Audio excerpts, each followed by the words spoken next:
Hey everybody, Who's Your Jedi here with another review for you. This time I'm talking episode 2 of season 2 of The Flash called The Flash of Two Worlds. And, this is an episode that people have been looking forward to ever since they announced that they were bringing Jay Garrick on the show. And, it really, really does deliver on a lot of fronts.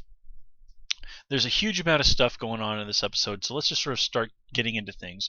Let's just sort of start small and work our way up, I think. So we might as well start over at the Central City Police Station, where we are introduced to Patty Spivot.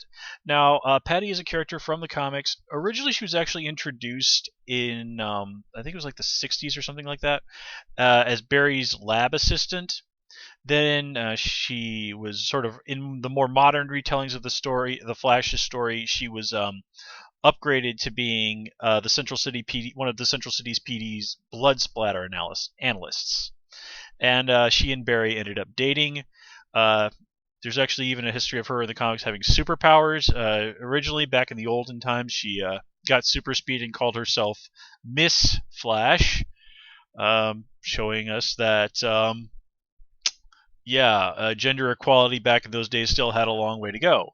Now, there was, I believe, an alternate reality or something in the more modern stories. I'm a little iffy on this one, where she also had powers, and she used the name Hot Pursuit, which, of course, makes sense for a police officer, but it does come with some rather questionable undertones of slapping the word hot on a female character. Then again, it probably wouldn't sound that much better if it was on a male character either, but our society is what it is when it comes to gender equality. So we're just going to leave that there. And I'm going to take a sip of this delicious orange tea. Good stuff. Okay, so Patty here, very, very clearly cut from the same sort of cloth as Barry.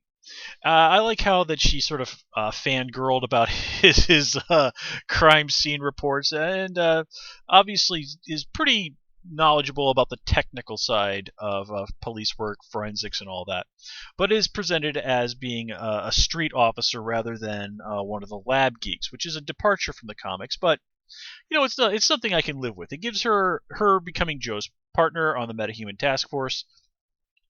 Gives her a very good reason to be very close to the center of action on that side of things.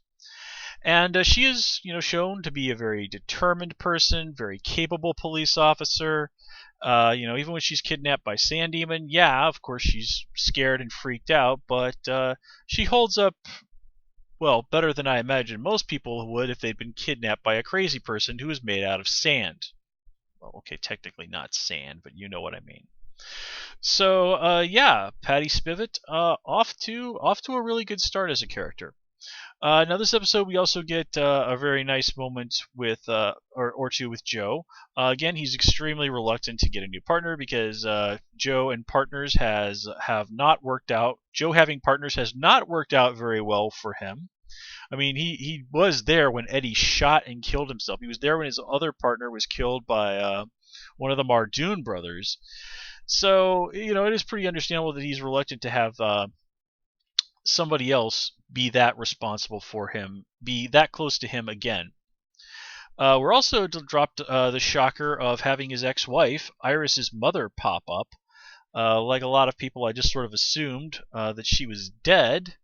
So, now, is this going to potentially be a gateway to, how Wally West comes on the show? Maybe Joe and his wife split up, and she, after it happens, discovers that she's pregnant, and Iris here now has this whole other younger brother that's been raised apart from her. I mean, again, speculation. There's also the possibility that Wally West might be somebody from Earth 2, but well, we'll see. We'll see. But speaking of Iris, it was again really nice to see her coming a little bit more to the front here as a character, and definitely cool seeing her bonding with Caitlin. Kind of like, hey, come on, don't pretend you're not into that hot guy over there. All right, Do not pretend you are not into that hot guy over there. I mean, that was nice stuff. She and Caitlyn bounce off of each other really well. And given everything that's happened, Caitlyn could probably use a good gal pal. I mean, Felicity can't come on down from Central City, all the time. And let's see. Yeah, nothing really particular to say about Iris beyond that. Since I brought Caitlyn up, we might as well talk about her. And yes, it's been 6 months, and Caitlyn is obviously still hurting from Ronnie's death, but she and Jay are again people who seem to be cut from rather similar cloth, and it does not escape Iris's notice that Caitlyn is definitely feeling a little bit of energy coming off of Jay, if you take my meaning. Now, of course, this is probably a little bit too soon, I think, in Caitlyn's mind to be getting back on the horse, as it were. But we're human beings. Just because we suffer loss, or just because we have a relationship, doesn't mean that we stop noticing that other people are attractive. I mean, that's just part of the biology that's been wired into our brains thanks to millions and millions and billions of years of evolution. Okay?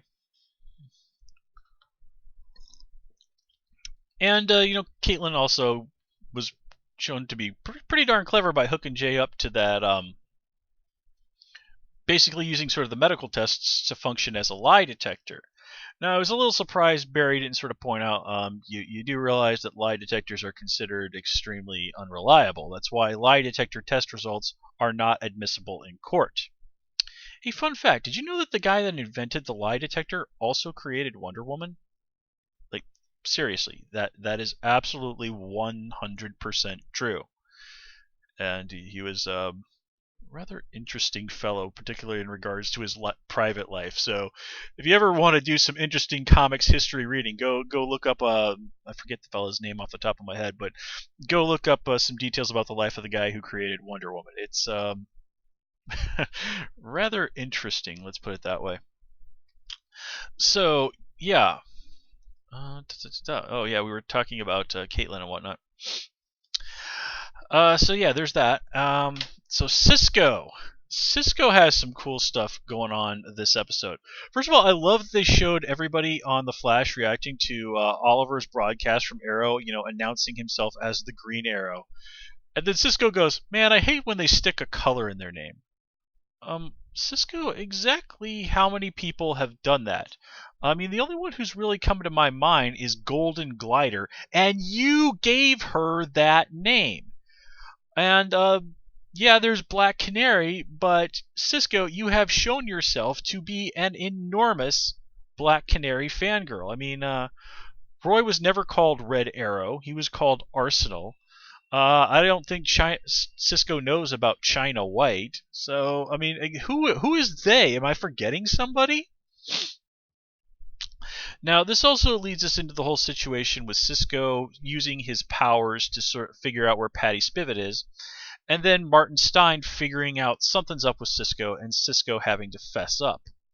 Now, I really like the way that Cisco sort of reacts when Martin Stein is like, "Hey, Cisco, this is awesome." He's like, "No, man, this is not cool. I'm seeing all these horrible things. I don't want this." Now, you'd think under normal circumstances, Cisco would be the guy who would be like the most jazzed person in the world to get superpowers. But, not all superpowers are fun. And Cisco's got one that led him to seeing himself being murdered by a guy who basically considered his second father. And he's seen quite a few other things that are less than pleasant, like an innocent person being tied to a bomb. I mean, if you get superpowers and basically all it does is make you see terrible things, wow, not exactly X-ray vision, is it? Or being able to fly. So I think Cisco, really just kind of, as he says, he wants this to go away. And it's kind of hard to blame him, but it looks like this power is going to come in pretty darn handy. And I love how he sort of says this thing like, "I get this vibe And of course, Cisco's counterpart in the comics is the superhero vibe. So, and this even goes along with what Reverse Flash said to him is like, you've got this amazing destiny ahead of you, which again kind of goes to show that Cisco, he's probably got a long way to go. But given that we basically know for sure that one of his best friends is going to be a founding member of the Justice League, then it sounds like one day down the road, it's not unreasonable to think that Cisco might join the Justice League as well. And while he was and has was for a very long time an extremely unpopular member of the Justice League, Vibe in the comics was indeed a member of the Justice League. Now he's been sort of better received by fans in the more modern retellings with the characters, but then again, it's hard not to be able to improve over a super-powered breakdancer. And if you're one of my younger viewers, breakdancing is what they called b-boying back in the 80s. I suddenly feel very old. Oh, if you were something a little stronger than tea.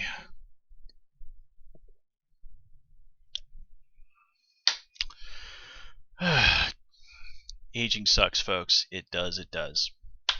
But let us soldier on ever forward. Excelsior and all that. Oh wait, this is a DC review. Okay, so let's see. Who should we talk about next? Well, speaking of talking about characters and working our way up, let's take a moment to step aside and talk about our villains really quickly. We got Sand Demon as the villain this time around. This is the character from the comics. I'm just not familiar with this guy, so I really have no opinion about him one way or the other. It was sort of interesting listening to that weird, goofy Southern accent on the guy, but well, there's all sorts of accents roaming around these here United States, so guess we got to live with that. And it was really cool that he mentioned on the night of the power particle accelerator explosion, the Earth 1 Sand Demon was locked up in Blackgate Prison. Now, of course, Blackgate Prison is where they basically put the non-insane criminals over in the Batman comics. Now, for legal reasons, Arrow and the Flash, they're not allowed to have Batman or Superman. In fact, I think legally they're not even allowed to say Gotham or Metropolis. Again, it's just sort of entertainment industry rules. Lawyers, man, lawyers. But anyway, this was definitely a nice way of letting us know that yes, indeed, Gotham City does exist here in the Flash and Arrow universe. We're never going to get to see it. We're never going to get to have Bruce Wayne and Clark Kent on these shows, but they're there and they're kind of just on the periphery, just out of sight. So that was nice. Now, of course, Sand Demon also gets to do a little title drop when he says, I get to kill the Flash of Two Worlds. And of course, the Flash of Two Worlds was the famous story from, I guess it was the 60s, where they introduced the idea, of Earth 1 and Earth 2, and where the idea that, the original Flash from the comics, Jay Garrick, he was the Flash over on that world. And the famous cover there of, somebody screaming, Flash, help me, and then both Barry and Jay running to save them, separated by a bit of brick. We even get to see a little bit of an homage to that during the episode when both Jay and Barry run over to help Patty Spivot, which was so cool. So very cool. We also get to see a really proper look at Zoom and get to hear Tony Todd as the voice of the character for the first time. Zoom here is quite creepy, so I was very impressed by that. We also get to find out Zoom's motivation here is basically he just wants to be the fastest man alive. He wants to be the best. He wants to be the only speedster in the multiverse. So, that leaves a lot of doors open to what they could be doing. Just so many potential speedsters. For example, Johnny Quick. Now, there are two Johnny Quicks in the comics. One of them is a hero who is the father of Jesse Quick, who is also a hero. But there's an alternate reality out there where basically the Justice League are a group of bad guys called the Crime Syndicate and their version of the Flash is also called Johnny Quick. So that would be, I think, an absolutely awesome idea if they were to introduce maybe somewhere down the road Johnny Quick as an alternate reality villain. Because it's the Flash, he does he does need to have other people with super speed as part of his rogues gallery. It can't always be just some guy with a goofy gun. But well, again, we're speculating there. Anyway, let's kind of get back to the big stuff. Oh yes, we do briefly need to talk about Martin Stein. He really lays out, just for those of the people who are sort of a little slow on the uptake, the whole how the alternate reality thing works. He even comes up with the terms Earth 1 and Earth 2. And then he has that moment with Cisco, and then ultimately we see him collapsing. Now, obviously, this is sort of to get us rolling on getting a new person to be able to merge with him to form Firestorm, since Robbie Amell has other irons in the fire, if you'll pardon the pun there. But beyond that, nothing really huge to say about him. Just I do like how they're letting everybody have a little bit of a moment. Let's see. Oh yeah. One other nod to the comics that we need to remember is they rescue Patty. She's at the Woodrue greenhouse. Of course, this is a little nod to Jason Woodrue, the Batman villain. Generally, he's mostly a Batman villain. The Floric Man. In fact, if I remember correctly, Floric Man was one of the people who was responsible for Poison Ivy getting her powers, at least in some tellings of her origin. Now, here's an interesting thing. Speaking of folks named Jason, one thing a lot of people don't know about Jay Garrick is that Jay is actually short for Jason. So his proper name is actually Jason Garrick, but he goes by Jay. Now, in the comics, Jay Garrick is indeed the very first Flash from the first Flash comics ever published. In more modern tellings, he's sort of been kind of like a little bit of an elder statesman sort of superhero, somebody who fought during World War II and then for various reasons continued to be around afterwards. Again, honestly, folks, I can't keep DC continuity straight anymore. I'm just sort of kind of going with the grand, big, as it's understood sort of version of history. And also sort of like the pre-New 52 DC universe, which is what I know best. But anyway, here he was sort of a kind of like the grandfather guy to the Flash family. Here he's portrayed as being sort of a little bit more like a cool older brother, in the way, which is a nice change from how Harrison Wells very much felt like a father figure. Here Jay's kind of like your cool uncle or your older brother. Now, Barry is, after the whole thing with Harrison Wells, not very interested in having an older guy mentor him again, despite the fact that he, in fact, learned a lot from Harrison Wells last time around. But, well, I guess I should say Ea Barthwan, but, apples and oranges, folks. Now, to his credit, Jay is very understanding about the whole situation. I mean, they go so far as to lock him up in the pipeline for a little while, and other than show some frustration at Barry just sort of stonewalling him so much, he takes it pretty well. Now, granted, he has to say it's like, yeah, I've kind of been following you guys around, but again, points to Jay for being the mature adult here. We've already talked about how he had some nice moments with Caitlin. Even though we haven't seen it, I think that if we really look at his character, he is actually a guy who, in a lot of ways, is very similar to Barry. Caitlin and Barry, very similar people. Jay is really, in a lot of ways, what Barry probably could be like in several years. He's just sort of an older, more mature, a little bit less goofy version of Barry. And I gotta say, I really did like what they did with Jay's costume. It's really probably about as nice a take as you could get on a live-action Jay Garrick costume. It's a step away from sort of his classic look. It really does more fit with the more modern interpretations of Jay's costume. But I really like what they did with the helmet. And he said, it was my father's in the War of the Americas. And if you look closely at the helmet they have, it actually looks really similar to a World War One helmet. Now, when we actually go to Earth 2 and we see it, it has a very, very strong Art Deco vibe. And of course, World War One, the Art Deco movement, those are things that were very powerful and big deals in the early 20th century. So even though Star Labs was probably founded, if I'm getting the timeline right, like back in the 90s on Earth 2, it still does sort of have that very retro vibe. So yeah, that was a really cool explanation for why the helmet, and of course, sort of the wings on it.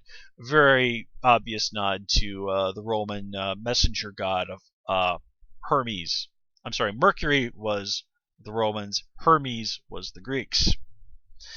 Yeah, I didn't get that A in mythology class in junior high school for nothing. Yeah. But yeah, getting back into it. As I said, Jay is presented as being a cool guy. He does a nice job of mentoring Barry. This allows Barry to not only earn a power that lets him defeat Sand Demon, it's actually one that I don't believe is in the comics. The writers on the show even said that they actually did come up with a new power for Barry that they were going to be introducing on the show, and I think this is it. Now Barry himself, well, again, he's obviously extremely distrustful of Jay here in this episode for reasons we've already talked about, and he even acts like a real dick when he goes like, "Man, if you're such hot stuff, why hadn't you beat Zoom already?" I mean, never mind the fact that Barry can't even beat Captain Cold. A guy who doesn't have superpowers. And hey, Barry, you notice how you didn't realize that the guy who was mentoring you was your enemy until, it was basically just shoved in your face? So, yeah, Barry's being a real ass here. But again, it's a little hard to blame him after just how badly he got burned last time around. But at the end of the day, Sand Demon is killed. And no one seems to react to the fact that once again Team Flash has killed someone.